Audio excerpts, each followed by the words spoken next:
تو میں نے تذکرۃ الاولیاء 1971-72 میں پڑھی تو اس کا امام حسن بصری کا ایک باب پڑھا.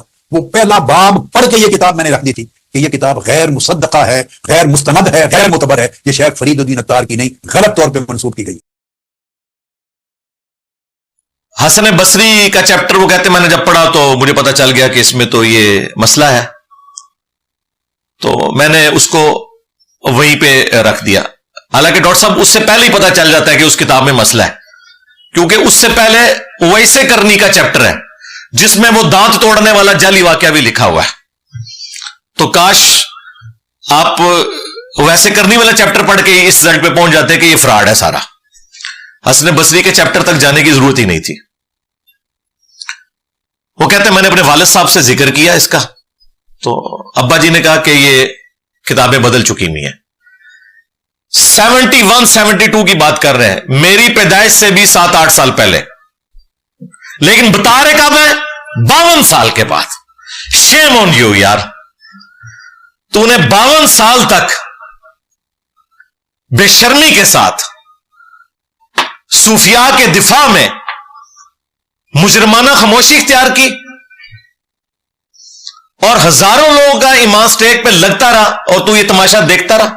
خود کہا انہوں نے اس میں, وہ کہتے ہیں کہ ہمارے وائزین جو بیان کرتے ہیں میں بھی سنتا رہتا ہوں, تو یہ تو کتاب ہی ثابت نہیں ہے.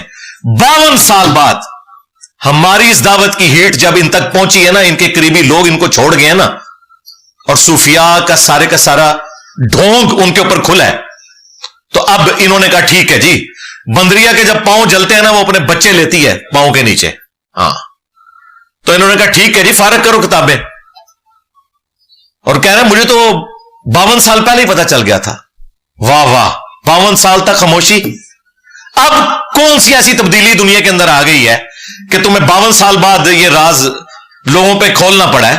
تو ٹھیک ہے قبر میں سال لے جاتے ہیں. اور کون سا گن پوائنٹ والا معاملہ تھا, زندگی موت کی کشمکش بھی نہیں تھی, صرف اپنے فرقے کی, صوفیاء کی, دین تصوف کی حفاظت کا معاملہ تھا. کیونکہ یہ پورے کا پورا دین تصوف جن کتابوں میں کھڑا ہوا ہے ان میں سے ٹاپ آف لسٹ اگر 10 کتابیں گنی جائیں نا, ان میں ایک تذکرۃ الاولیاء ہے. اور اگر فیم کے اعتبار سے دیکھا جائے تو یہ پہلے نمبر پہ ہے کتاب دنیا میں, فیم کے اعتبار سے. جس طرح شیعہ کے ہاں فیم کے اعتبار سے پہلے نمبر پہ نہج البلاغہ ہے, لیکن کتاب کی ورتھ کے پوائنٹ آف ویو سے علمی حلقوں میں وہ اصول الکافی ہے. لیکن نہج البلاغہ کا ہر شیعہ کو پتا ہے, اصول الکافی کا کم لوگوں کو پتا ہوتا ہے.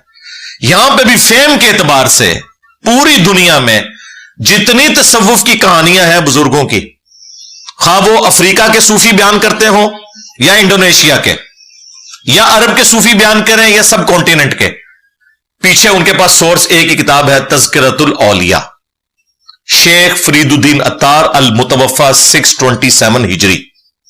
اور ڈاکٹر صاحب نے تو جان چھڑائی ہے. ڈاکٹر صاحب ذرا یہ بتائیے کہ یہ 800 سال میں کس نے دعویٰ کیا ہے یہ کتاب فرید الدین عطار کی ہے ہی نہیں ہے؟ کسی کا دعویٰ نہیں ہے. سب اسے کوٹ کرتے ہیں. اس کتاب کے حوالے تبلیغی جماعت کے نصاب میں فضائل اعمال میں موجود ہے. اس کتاب کے حوالے دعوت اسلامی کی جو فیضان سنت ہے باپا جانی کی, اس میں موجود ہے. اس کتاب کی قصے اور کہانیاں طارق جمیل صاحب سناتے ہیں. اس کتاب کی قصے اور کہانیاں ثاقب رضا مصطفی صاحب سناتے ہیں, ڈاکٹر مصباحی صاحب سناتے ہیں, باپا جانی سناتے ہیں. دنیا میں جہاں کوئی, خواہ وہ عرب کا صوفی ہو عجم کا ہو, بابوں کا روب امت میں ڈالنے کے لیے جو آپ کو اوٹ پٹانگ قصے کہانیاں سنائی جاتی ہے نا, ان ساروں کا واحد ماخذ اگر کوئی ہے نا, ٹاپ آف لسٹ, وہ تذکرۃ الاولیاء ہے. اب آپ کو اندازہ ہوگا یہ کتنی بڑی کتاب ہے.